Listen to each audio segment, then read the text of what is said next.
রাসূল কারীম সাল্লাল্লাহু আলাইহি ওয়াসাল্লাম জন্মগ্রহণ করেছেন রবিউল আউয়াল মাসে। কততম তারিখ? তারিখের মধ্যে মতভেদ রয়েছেন। কেউ বলেছেন ৮ তারিখ, কেউ বলেছেন ৯ তারিখ, আবার কেউ বলেছেন ১২ তারিখ। তো রাসূল কারীম সাল্লাল্লাহু আলাইহি ওয়াসাল্লাম যেহেতু এই মাসের মধ্যে আগমন করলেন, আবার এই মাস থেকেও বিদায় নিলেন। এই মাসের মধ্যে কি নিলেন? বিদায় নিলেন। বিদায় নিলেন কত তারিখ? সেটা সকলে একমত হয়ে এক বাক্য উত্তর দিতে পারি আমরা, রবিউল আউয়াল মাসের ১২তম তারিখ। রবিউল আউয়াল মাসের কততম তারিখ? ১২তম তারিখ রাসূল কারীম সাল্লাল্লাহু আলাইহি ওয়াসাল্লাম এই দিনই আমাদেরকে এতিম করে দুনিয়া থেকে বিদায় নিলেন।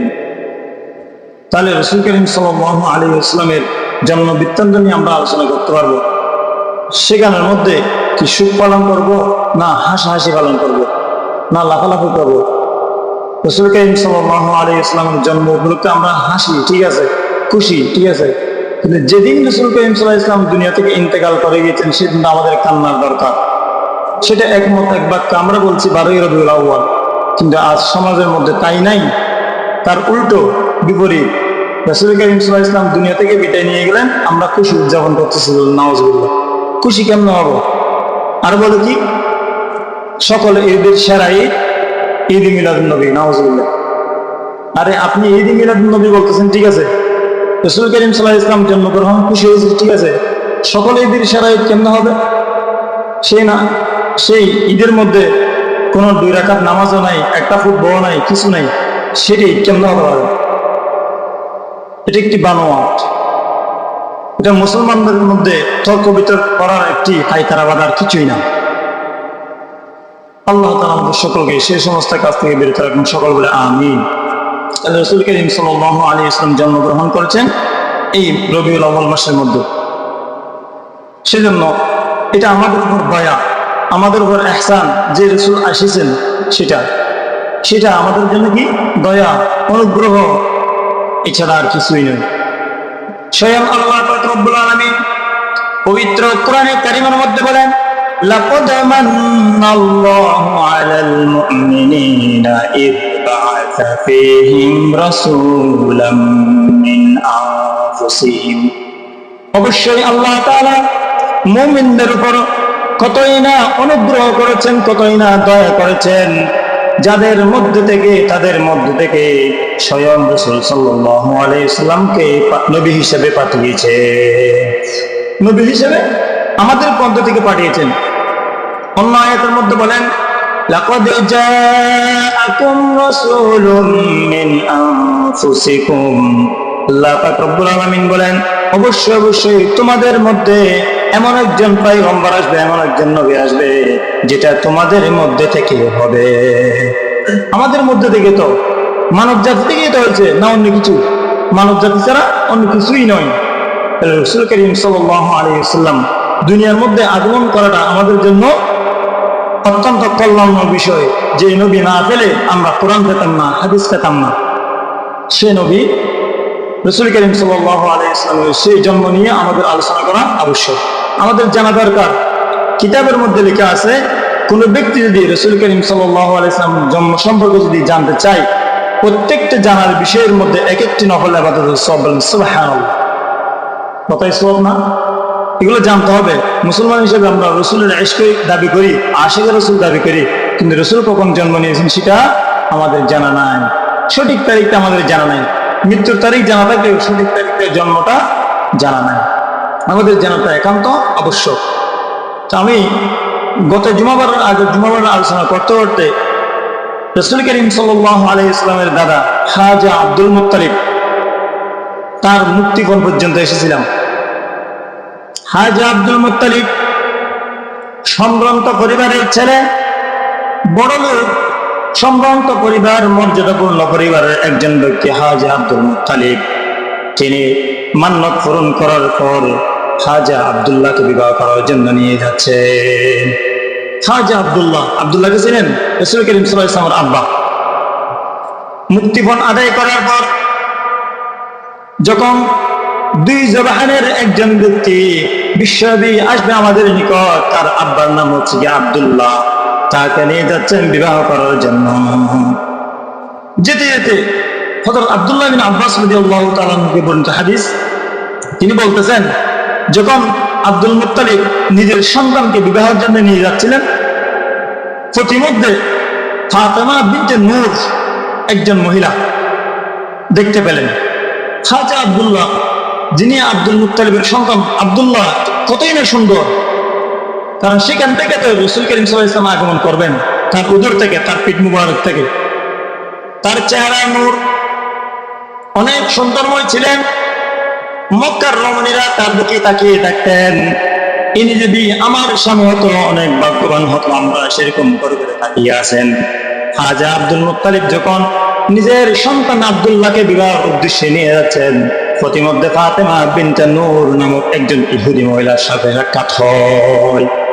সেই মহিলা বলতে লাগলেন, হে আব্দুল্লাহ, তুমি আমাকে গ্রহণ করো, তোমাকে আমি 100টি উট প্রদান করব, 100 উট তোমাকে আমি দিয়ে দিব, তুমি আমাকে একটু গ্রহণ করে নাও। আব্দুল মুত্তালিবের ছেলে, যেমন বাবা তেমন ছেলে, খাজা আব্দুল্লাহ বলতে লাগলেন, আম্মাল হারাম ফালমামাতু দুনাহু, অবৈধ সম্পর্ক, অবৈধ লিপ্ত হওয়ার চেয়ে স্বয়ং মৃত্যুবরণ করা আমার জন্য যথেষ্ট। অবৈধ লিপ্ত হওয়া যায় না, অবৈধ লিপ্ত হওয়া যায় না, আমার জন্য শ্রেয়, আমার জন্য যথেষ্ট কোনটা, এমনি মৃত্যুবরণ করাটা। তাকে পাত্তা দেন নাই, চলে গেলেন বিবাহ উদ্দেশ্যে রওনা। বিবাহ করবেন, যেমন সম্ভ্রান্ত পরিবারের ছেলে তেমন সম্ভ্রান্ত পরিবারের মেয়েকে খাজা আব্দুল মুত্তালিব তার ছেলের সাথে বিবাহ দিবেন। বনু জোহরা নামক বংশ, সম্ভ্রান্ত পরিবার নামে পরিচিত। তার মধ্যে একজন ছিলেন হচ্ছে কি বনু জোহরা আব্দে মুনাফ, বনু জোহরা বংশের আব্দে মুনাফের মেয়ে আমেনা, তার সাথে রাসূল করিম সাল্লাল্লাহু আলাইহি ওয়াসাল্লামের আব্বার সাথে বিবাহ হয়। খাজা আব্দুল মুত্তালিব তাকে পছন্দ করলেন। এখন তার বাবাকে বলতে লাগলেন, হে আমার ভাই, আপনার মেয়েকে আমার ছেলের জন্য একটু নিয়ে আসেন। প্রস্তাবের মধ্যে গৃহীত হলো। গৃহীত হওয়ার পর উভয় জনের মধ্যে যখন সম্বোধন হয়ে গেল, এই যা বাবার কবুল পাওয়া গেল, তখন তাদের সাথে বিবাহ করাই দেন খাজা আব্দুল্লাহ। খাজা আব্দুল্লাহ বিবাহ করাই দেন কে? আব্দুল মুত্তালিব, নিজের দাদা, রাসূল করিম সাল্লাল্লাহু আলাইহি ওয়াসাল্লামের দাদা। রাসূল সাল্লাল্লাহু আলাইহি ওয়াসাল্লাম আব্বার বিবাহ করেন কে? দাদা। তার আব্বা আর কি, নিজের বাবা কি করেন? বিবাহ করেন। আব্দুল্লাহর আব্বা আব্দুল মুত্তালিব। খাজা আব্দুল মুত্তালিব বিবাহ করাই দিয়েছেন। সেখানে 3 দিন থাকার পর আব্দুল মুত্তালিব ফিরে এসেছেন। যে পথ দিয়ে গেলেন সে পথ দিয়ে আবার মক্কার দিকে। প্রতিমধ্যে আবার ওই যে মহিলাটি প্রস্তাব দিয়েছিলেন আব্দুল্লাহর নিকট, তার সাথে দেখা হলো। দেখা হওয়া মাত্র তাকে বলতে লাগলেন, আমি আব্দুল্লাহ আমার চলে এসেছি, তুমি আমাকে কিছু বলবা নাকি, একটু বলো। তখন সেই মহিলা ইহুদির একজন পণ্ডিত ছিলেন, ইহুদি ধার্মিক ছিলেন, তাওরাত এবং ইনজিলের একজন প্রজ্ঞানী জ্ঞানী হিসেবে ব্যক্তি ছিলেন। মহিলা একজন, কিন্তু তাওরাত এবং ইনজিলের কি ছিলেন? পারদর্শিক ছিলেন, তিনি বুঝতেন।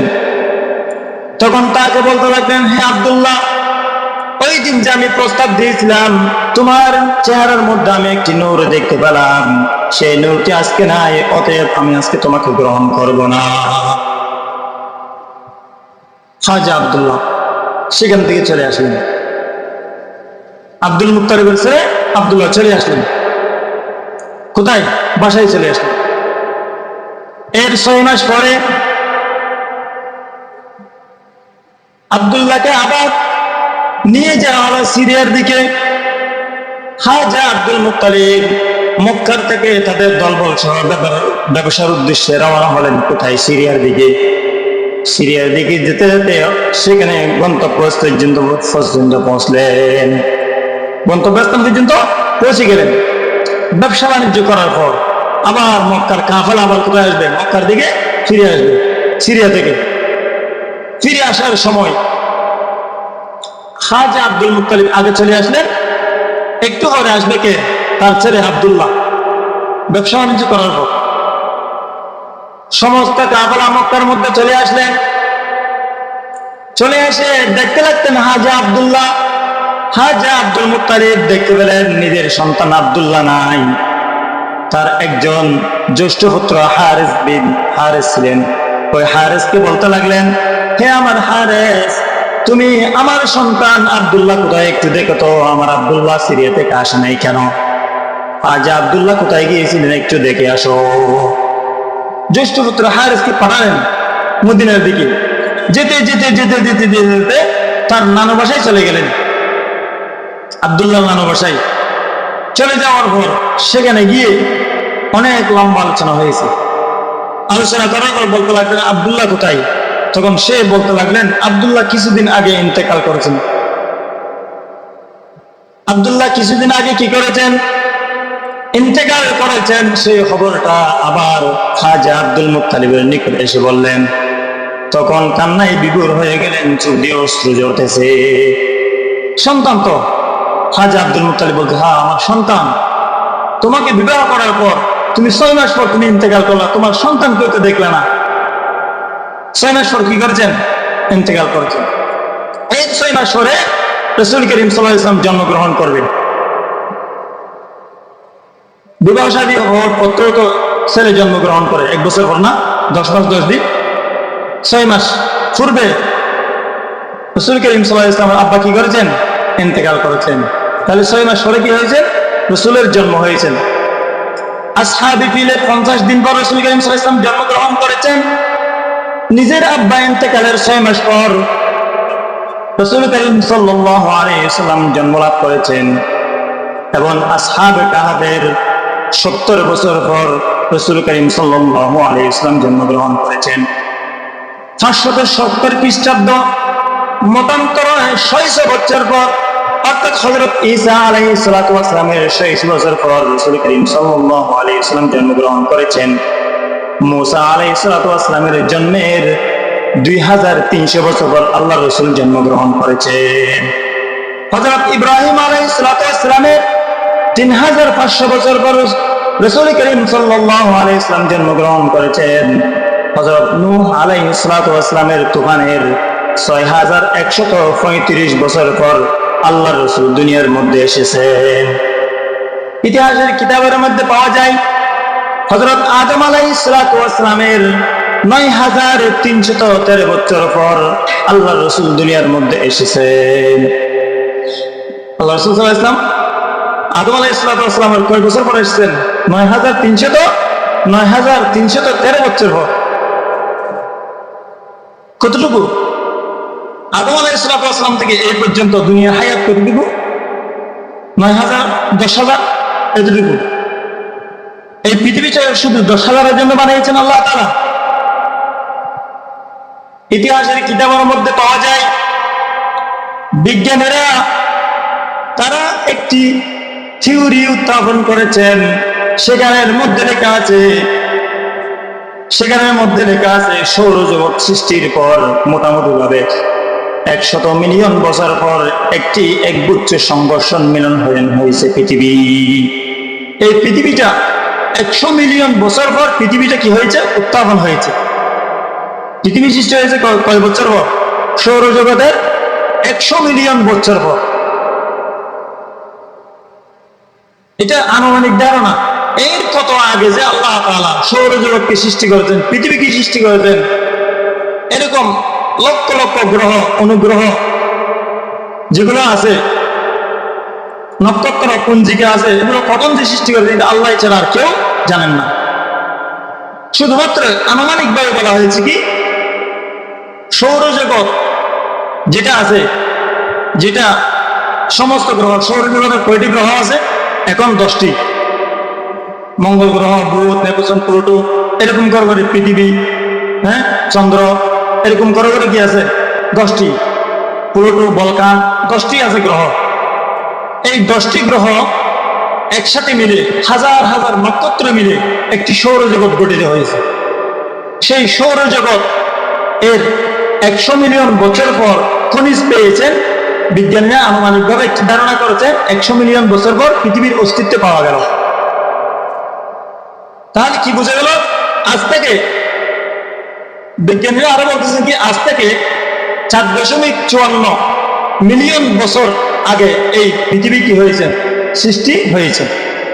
এই পৃথিবীটা কখন সৃষ্টি হয়েছেন? 4.54 মিলিয়ন বছর আগে।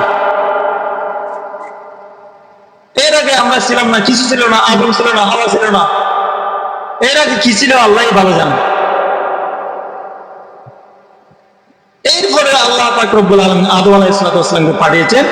আদম আলাইহিস সালামের 9,313 বছর পর রাসূল করিম সাল্লাল্লাহু আলাইহি ওয়াসাল্লামের জন্ম ঘটেছে। তারপর কি বলেছিলাম? হযরত নূহ আলাইহিস সালামের 6,135 বছর পর আল্লাহ রাসূল সাল্লাল্লাহু আলাইহি ওয়াসাল্লাম দুনিয়ার মধ্যে এসেছেন। তারপরে বলেছিলাম মূসা আলাইহিস সালামের 3,500 বছর পর রাসূল সাল্লাল্লাহু আলাইহি ওয়াসাল্লামের জন্ম হয়েছে। এরপর বলা হয়েছে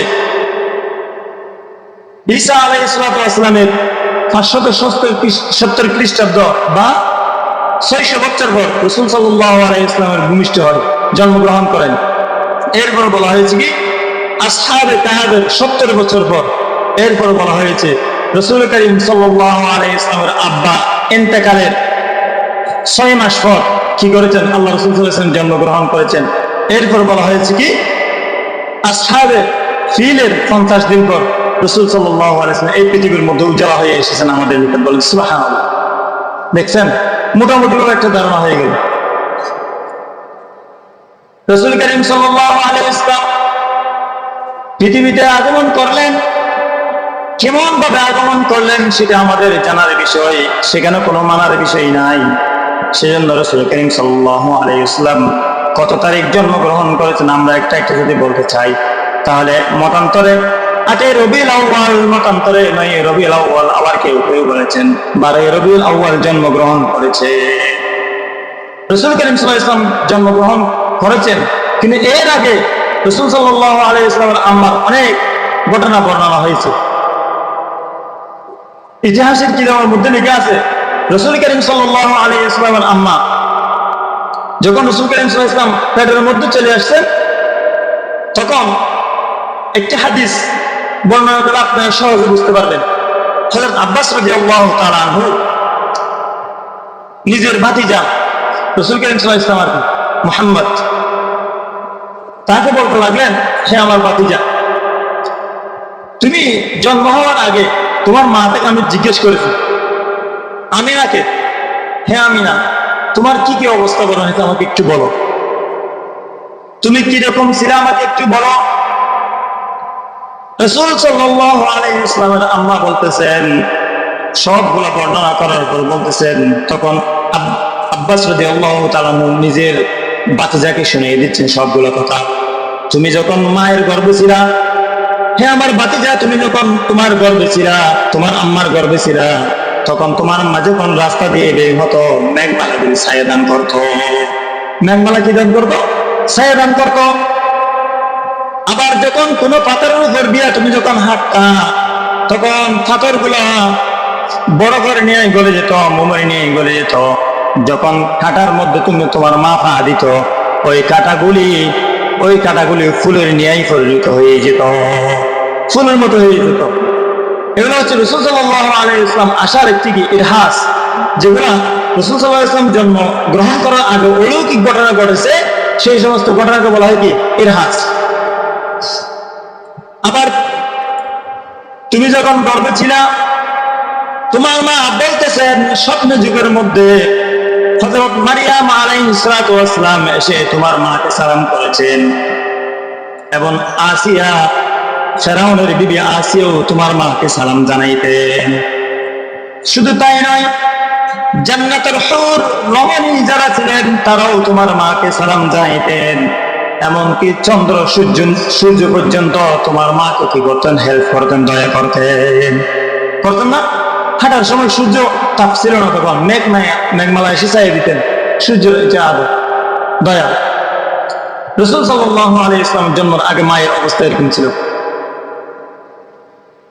রাসূল সাল্লাল্লাহু আলাইহি ওয়াসাল্লামকে একদিন জিজ্ঞেস করলেন, ইয়া রাসূলুল্লাহ, ইয়া হাবিবাল্লাহ, আপনি যখন জন্ম লাভ করেছেন, আপনার জন্মের বৃত্তান্ত আপনার মাই সবচাইতে ভালো জানবে। হযরত উসমান ইবনে আবুল আস রাদিয়াল্লাহু তাআলা আনহু থেকে বর্ণিত, তিনি বলেন, ফাতিমা বিনতে আব্দুল্লাহ বলেন, রাসূল করিম সাল্লাল্লাহু আলাইহি ওয়াসাল্লামের জন্মের সময় আমিনার ঘরটি এমন আলোকিত হয়ে গেল যেমন চন্দ্র পূর্ণিমার চাঁদ তার ঘরের মধ্যে ঢুকে আলো দিয়ে দিল, এমন আলোকিত হয়ে গেল, পুরা ঘরটা কি হয়ে গেল, আলো হয়ে গেল, এমন অলৌকিক ঘটনা। আরেক হাদিসের মধ্যে আছে, সে হাদিসটা মুস্তাদরাক হাকিম এবং তাবরানী শরীফের মধ্যে রয়েছে। হযরত ইরবাস রাদিয়াল্লাহু তাআলা আনহু থেকে বর্ণিত, তিনি বলতে লাগলেন, রাসূল করিম সাল্লাল্লাহু আলাইহি ওয়াসাল্লাম যে সময় জন্মগ্রহণ করেছেন সেই সময় তার ঘর থেকে এমন একটি নূর দেখা গেল যে নূরটি সিরিয়ার দিকে চলে গেল। কোন দিকে চলে গেল? সিরিয়ার দিকে রওনা হয়ে গেল। সিরিয়ার দিকে গিয়ে সিরিয়ার যতগুলা কি আছে দালান কোটা বিল্ডিং আছে সবগুলো আলোকিত হয়ে গেল। এমনকি কিসরা বাদশাহ কিসরার 14টি গম্বুজ দুমড়ে মুছড়ে সবগুলা মাটির সাথে মিশে গেল এবং দজলা নদীর যে পানিগুলা হাজার হাজার করে অগ্নিকুণ্ড হিসেবে চলতেছে সেই সমস্ত অগ্নিকুণ্ড এক মুহূর্তের মধ্যে নিভে গেল। এই অলৌকিক ঘটনা রাসূল সাল্লাল্লাহু আলাইহি ওয়াসাল্লাম।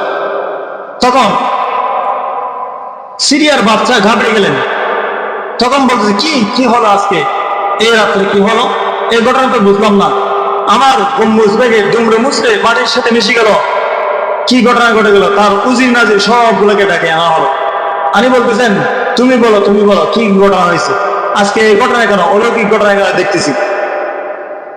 উজির নাজিরের মধ্যে একজন ব্যক্তি রাজপণ্ডিত, তিনি বলতে লাগলেন, আমি গত রাতে একটি স্বপ্ন দেখছি, একটি উট, সেটার মধ্যে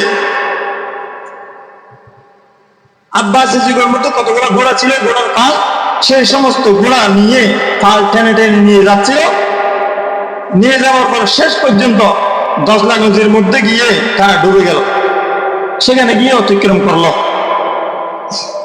তখন বলতেছে, এই স্বপ্ন কিভাবে দেখলো তুমি, কি হয়ে গেল? সে আরো কি হয়ে গেল, আশ্চর্যজনিত হয়ে গেল। অনেক লম্বা ঘটনা। এই ঘটনাগুলো জানার জন্য তিনি খবর পাঠিয়েছেন। এরপর আরেকজন ব্যক্তি খবর পাঠালেন, সে বলতে লাগলেন, আমার নিকট একটি খবর আছে, সে একজন ব্যক্তি আছে অমুক জায়গার মধ্যে, সে এই জানতে পারবে। অনেক লম্বা ঘটনা, আমি সংক্ষিপ্ত বলতেছি। তার নিকট গেলেন, তার নিকট গিয়ে বলতেছেন, ঠিক আছে, তোমরা ঘাবড়াইও না, কিছু করার তোমাদের কোনো কারণ নেই। আমি দেখতে পেয়েছিলাম এমন একজন ব্যক্তি জন্মগ্রহণ করেছেন, তাওরাত এবং ইনজিলের মধ্যে আছে, যে ব্যক্তিটা তোমাদের যে রাজপ্রাসাদের একটি কি রয়েছে, ভোগ রয়েছে, শক্তি রয়েছে, সেই শক্তি আর থাকবে না, সেই শক্তি অচিরেই নিভে যাবে। এমন একজন ব্যক্তি জন্মগ্রহণ করেছে। আর যদি সেই ব্যক্তির নিকট তুমি এই খবরটা পৌঁছাই দিবা, সেই জায়গার মধ্যে গিয়ে যদি দেখতে পাও, তাকে যেন ঘর থেকে বেরিয়ে না আসে। আর বেরিয়ে আসলে ওই কিসরা বাদশা তাকে কি করে দিবে, হত্যা করে দিবেন। কিন্তু রাতে আল্লাহ মারেকে আল্লাহ পাক রব্বুল আলামিন সবগুলো বাঁচিয়েছিলেন। যেভাবে ফেরাউনের হাতে মুসা আলাইহিস সালামকে বাঁচিয়েছিলেন, সেভাবে আল্লাহ তাআলা রাসূল করিম সাল্লাল্লাহু আলাইহি ওয়াসাল্লামকে লালন পালন করতে শুরু করতে লাগলেন। রাসূল করিম সাল্লাল্লাহু আলাইহি ওয়াসাল্লাম সম্ভ্রান্ত পরিবার থেকে জন্মগ্রহণ করেছেন। আমরা যদি রাসূল করিম সাল্লাল্লাহু আলাইহি ওয়াসাল্লামের নসব নামা যদি দেখতে চাই, সিলসিলা যদি দেখতে চাই, হযরত আদম আলাইহিস সালাতু ওয়াস সালাম পর্যন্ত চলে যাবে। এক একটি নাম বলতে রাসূল সাল্লাল্লাহু আলাইহি ওয়াসাল্লাম এই সবগুলো পিওর সম্ভ্রান্ত পরিবার, সেখানে গুনাহ বলতে কিছুই নেই। কারণ নবী পাঠাবেন যেমন তেমন দল থেকে, যেমন তেমন বংশ থেকে নবী পাঠাবেন না আল্লাহ তাআলা। আল্লাহ তাআলা পিওর ব্যক্তি, যারা গুনাহমুক্ত ব্যক্তি রয়েছেন, তাদের বংশ থেকে আল্লাহ তাআলা নবীকে নির্বাচন করে পাঠাবেন। তাই রাসূল করিম সাল্লাল্লাহু আলাইহি ওয়াসাল্লামের আব্বার নাম হচ্ছে কি আব্দুল্লাহ, আব্দুল্লাহর আব্বার নাম হচ্ছে কি আব্দুল মুত্তালিব, আব্দুল মুত্তালিবের আব্বার নাম হচ্ছে কি হাশেম, হাশেমের আব্বার নাম হচ্ছে কি মুনাফ, মুনাফের আব্বার নাম হচ্ছে কুসাই, কুসাইয়ের আব্বার নাম হচ্ছে কিলাব, কিলাবের আব্বার নাম হচ্ছে কি মুররা, মুররার আব্বার নাম হচ্ছে কাব, কাবের আব্বার নাম হচ্ছে কি গালিব, গালিবের আব্বার নাম ফের, ফের আব্বার নাম মালিক, মালিকের আব্বার নাম নাজার, নাজার আব্বার নাম কিনানা, কিনানার আব্বার নাম হচ্ছে হুজাইমা, হুজাইমার আব্বার নাম হচ্ছে মুদরিকা, মুদরিকার আব্বার নাম হচ্ছে ইলিয়াস, ইলিয়াসের আব্বার নাম হচ্ছে মুজার, মুজার আব্বার নাম হচ্ছে নিজার, নেজার আব্বার নাম হচ্ছে মাআদ, মাআদের আব্বার নাম হচ্ছে আদনান। এই পর্যন্ত বুখারী শরীফের মধ্যে সিলসিলাভাবে বর্ণনা আছে, স্পষ্ট রাওয়ায়াত, এখানে কোনো দ্বিমত নাই, তাদের আব্বার মধ্যে কোনো কি নাই, দ্বিমত নাই, পিওর একদম সম্ভ্রান্ত পরিবার, তাদের মধ্যে গুনাহের লেশ মাত্রই নাই, সেরকম সম্ভ্রান্ত পরিবার, পিওর একজন ব্যক্তি থেকে আল্লাহ পাক রব্বুল আলামিন নবীকে পাঠিয়েছিলেন। এরপরে রাসূল করিম সাল্লাল্লাহু আলাইহি ওয়াসাল্লাম আদনান যিনি ছিলেন, আদনানের ছেলে হচ্ছে কি আব্দুউদ, আব্দুউদের আব্বার নাম হচ্ছে কি মুকাউবির, মুকাউবির আব্বার নাম হচ্ছে কি তারেক, তারেকের আব্বার নাম হচ্ছে কি ইয়াসজাব, ইয়াসজাবের আব্বার নাম হচ্ছে কি ইয়াসরাব, ইয়াসরাবের আব্বার নাম হচ্ছে কি সাবিত, সাবিতের আব্বার নাম হযরত ইসমাঈল আলাইহিস সালাতু ওয়াস সালাম, হযরত ইসমাঈল আলাইহিস সালাতু ওয়াস সালামের আব্বার নাম হচ্ছে হযরত ইব্রাহিম আলাইহিস সালাতু ওয়াস সালাম, হযরত ইব্রাহিম আলাইহিস সালাতু ওয়াস সালামের আব্বার নাম তারেক, তারেকের আব্বার নাম হচ্ছে নাহু, নাহুর আব্বার নাম হচ্ছে সরোজ, সরোজের আব্বার নাম হচ্ছে রাউ, রাউর আব্বার নাম হচ্ছে ফালেহ, ফালেহের আব্বার নাম হচ্ছে শালেহ, শালেহের আব্বার নাম হচ্ছে আরফাকশাহ, আরফাকশাহর আব্বার নাম হচ্ছে শামেহ, শামেহের আব্বার নাম হযরত নূহ আলাইহিস সালাতু ওয়াস সালাম, হযরত নূহ আলাইহিস সালাতু ওয়াস সালামের আব্বার নাম হচ্ছে লামেক, লামেকের আব্বার নাম হচ্ছে মাতুশালাহ, মাতুশালাহের আব্বার নাম হচ্ছে আখনুন, আখনুনের আব্বার নাম হযরত ইদ্রিস আলাইহিস সালাতু ওয়াস সালাম, হযরত ইদ্রিস আলাইহিস সালাতু ওয়াস সালামের আব্বার নাম হচ্ছে ইয়েজদ, ইয়েজদের আব্বার নাম হচ্ছে মাখলায়েস, মাখলায়ের আব্বার নাম হচ্ছে কেনান, কেনানের আব্বার নাম হচ্ছে আনুশ, আনুশের আব্বার নাম হযরত শীশ আলাইহিস সালাতু ওয়াস সালাম, হযরত শীশ আলাইহিস সালাতু ওয়াস সালামের আব্বার নাম হচ্ছে হযরত আদম আলাইহিস সালাতু ওয়াস সালাম। আল্লাহু আকবার। এই সবগুলো নাম সিলসিলা হয়ে রাসূল করিম সাল্লাল্লাহু আলাইহি ওয়াসাল্লাম পর্যন্ত এসেছেন, একদম পিওর সম্ভ্রান্ত পরিবার। এই হচ্ছে কি আমাদের রাসূলের জন্ম বৃত্তান্ত, রাসূলের জন্ম, এগুলোই হচ্ছে কি জানার নাম, এগুলো জানবেন সওয়াব আর সওয়াব। এক একটি জানার মধ্যে দিয়ে কি বলেছিলাম, এক একটি নফল ইবাদত। সময় অনেক হয়ে গেছে। তো রাসূল করিম সাল্লাল্লাহু আলাইহি ওয়াসাল্লাম জন্মগ্রহণ করেছেন কোথায়? কুরাইশ বংশের মধ্যে আব্দুল মুত্তালিবের ছেলে, আব্দুল মুত্তালিবের ছেলের নাম হচ্ছে কি আব্দুল্লাহ, আব্দুল্লাহর ছেলে রাসূল করিম সাল্লাল্লাহু আলাইহি ওয়াসাল্লাম কুরাইশ বংশের মধ্যে কি করেছেন? জন্ম গ্রহণ করেছেন। আল্লাহ পাক রব্বুল আলামিন আমাদের রাসূল করিম সাল্লাল্লাহু আলাইহি ওয়াসাল্লামের এই জন্ম